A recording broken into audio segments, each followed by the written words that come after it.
Radar Inovação, com Silvio Meira. Silvio Meira é cientista, professor, doutor de ciência da computação, empreendedor, fundador do César e presidente do Conselho do Porto Digital. Professor Silvio Meira, boa noite, tudo bem? Boa noite, Wagner. Boa noite, ouvinte. Professor Silvio, o Brasil é um dos países que menos tem investido em redes de comunicação ultra-rápidas, capazes de conectar equipamentos à rede de dados, o que se chama de Internet das Coisas. Um estudo da Huawei, gigante chinesa de infraestrutura de telecomunicações, aponta que o ritmo de expansão de fibra ótica no Brasil é cerca de 1/3 do que é feito no resto do mundo.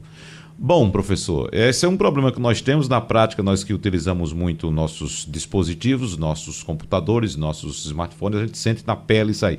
Principalmente quando a gente sai para um país vizinho, aqui mesmo na América do Sul, como por exemplo, eu estive recentemente no Uruguai e lá a gente encontra internet em qualquer lugar, de qualquer forma, de qualidade inclusive, viu? Agora, professor, para a gente começar a nossa conversa, vamos explicar para o nosso ouvinte o que de fato é essa internet das coisas? Wagner e ouvinte, a internet das coisas é, na realidade, o que a gente podia chamar da internet de tudo. Ao invés de coisas pura e separadamente numa rede delas, o que a gente está começando a ver agora é a rede que já tinha as instituições, como jc.com.br, as pessoas, como eu e vocês, ouvintes, os processos que cuidam da gente na rede e os nossos dados. É você botar objetos que estão também conectados na rede. Objetos que, por exemplo, são sensores de temperatura, termômetros digitais, que têm no seu processo de construção, adicionado ao termômetro, um sistema de comunicação, eventualmente de um pequeno processamento de dados local, que consegue transmitir a temperatura de pontos remotos para a rede. E aí, você imagine o que acontece se eu montar uma rede disso. Aí é a, aspas, internet das coisas, fecha aspas. Se a gente montar uma rede de termômetros, de pluviômetros, de higrômetros, por exemplo, espalhada por todo o estado de Pernambuco, ou por todo o Brasil, a gente pode captar online, em tempo real, uma frequência muito grande, se for o caso, dados pluviométricos de temperatura, de umidade, de uma região muito grande sem que ninguém precise ir lá medir nunca. É uma coisa diferente do que se chamava antigamente telemetria, que eram sistemas de controle à distância baseados em princípios analógicos, porque agora os princípios são digitais e os instrumentos podem ter capacidade de processamento local e, por sinal, grande. Quando a gente fala em carros autônomos, ou mesmo em carros que têm uma conexão de volta com a fábrica, como os Tesla, por exemplo, esses carros são parte da internet das coisas.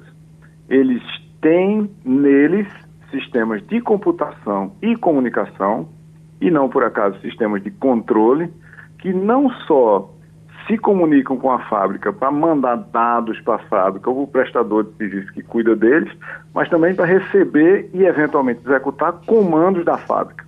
Então você pode imaginar, por exemplo, uma geladeira caseira ou industrial que transmite todos os dados do seu funcionamento de volta para um prestador de serviço que dá assistência técnica para ela, pode ser a fábrica ou um preposto dela, e que de repente, em função da análise dos dados enviados por um número muito grande desses refrigeradores digitais, que a gente podia chamar coisas que refrigeram, a fábrica decide mandar para o dono de um determinado desses refrigeradores a informação de que o compressor dele precisa ser trocado e perguntar se essa troca pode ser agendada para amanhã. Ou seja, ao invés de você esperar que queime ou quebre, de repente você tem uma manutenção preditiva, uma troca baseada numa previsão inteligente para aquele dispositivo em particular, no contexto de um grande número de dispositivos cujo comportamento é conhecido. Ou seja, um número grande de dispositivos no passado que teve aquele comportamento que a minha geladeira está tendo agora, indica que a minha geladeira vai queimar, eventualmente. Internet das coisas, obviamente, não é só geladeiras, nem carros, nem termômetros. Nós estamos olhando para fechaduras de portas, para lâmpadas, para sinais de trânsito. Por exemplo, um grande número dos sinais de trânsito do Recife, na maioria das grandes cidades brasileiras, não só está na internet, mas pode ser controlada a partir dela. Agora, professor, é preciso, como eu disse no começo, que haja um investimento no Brasil em redes de comunicação ultra rápida. Qual o tamanho do prejuízo? Já dá para calcular o tamanho do prejuízo desse atraso do Brasil no investimento ou na falta de investimento nesse tipo de comunicação, nesse tipo de rede? Olha, eu acho que é muito difícil calcular, vamos dizer assim, qual é o nosso atraso até, quanto mais qual é o prejuízo. Porque o número de variáveis envolvidas é muito grande. Mas veja, esse problema de investimento em infraestrutura de comunicações no Brasil é igual e é parte do problema de investimento em infraestrutura como um todo.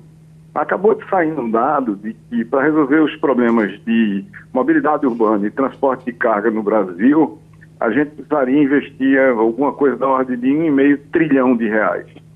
Isso é em estradas, em ruas, em portos, em aeroportos, em duplicação de estradas, em melhoria de estradas que são ruins demais, assim por diante. E que no ritmo que esse investimento vem sendo feito nos últimos anos, a gente vai resolver esse problema nunca. Ou seja, daqui a 100 e tantos anos, quando já não vai mais interessar, pelo menos para a grande maioria dos mortais que está vivo e usando essa infraestrutura hoje. Infraestrutura em países como o Brasil é sempre um problema. E é um problema ainda maior em áreas onde a demanda por novas infraestruturas evolui rapidamente. Do começo dos celulares para cá, na década de 90, nos últimos 25 anos, no último quarto século, a gente viveu 4 gerações de celulares, com 2 delas, pelo menos, tendo 3 gerações dentro de uma geração só. Então, se a gente contar, é como se a cada 3, 4 anos, mais ou menos, você trocasse a plataforma de performance de comunicação móvel. Isso exige não só um conhecimento técnico muito grande do lado das operadoras, mas um investimento gigantesco para trocar essa plataforma. O que está acontecendo no Brasil nesse momento para a gente entender o grande cenário? É muito provável que para a maioria dos operadores eles não tenham recuperado o investimento de 4G, ou seja, da 4ª geração de celulares. E é muito provável que no caso dos operadores fixos, eles ainda também não tenham recuperado o investimento das primeiras redes de fibra óptica nas quais eles investiram, por causa do número de fatores, inclusive crise econômica. Qual é a consequência disso na inexistência de uma falta de política pública que dirija investimentos estratégicos para dar uma melhor cobertura de comunicação, tanto física quanto móvel no Brasil? É que o investidor privado se retrai, sem ter visto ainda o retorno dos seus primeiros investimentos, pelo menos na intensidade na qual foi desenhada lá atrás, na época pré-crise, com menos, vamos dizer, condicionantes regulatórios para o serviço que ele ia prestar. Ele agora está, obviamente, retraído e pensando se ele deve ou não investir numa nova rodada de infraestrutura.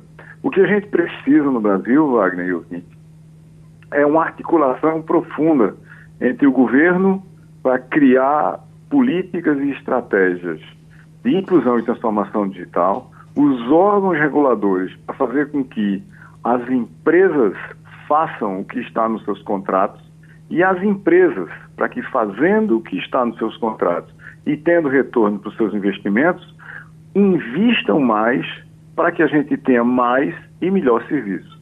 Sem essas 3 coisas funcionando ao mesmo tempo, a gente vai ter sempre uma perna que está mais ou menos solta nesse equilíbrio aí, e o banco, que devia sustentar pelo menos com 3 pernas, não sustenta só com 2.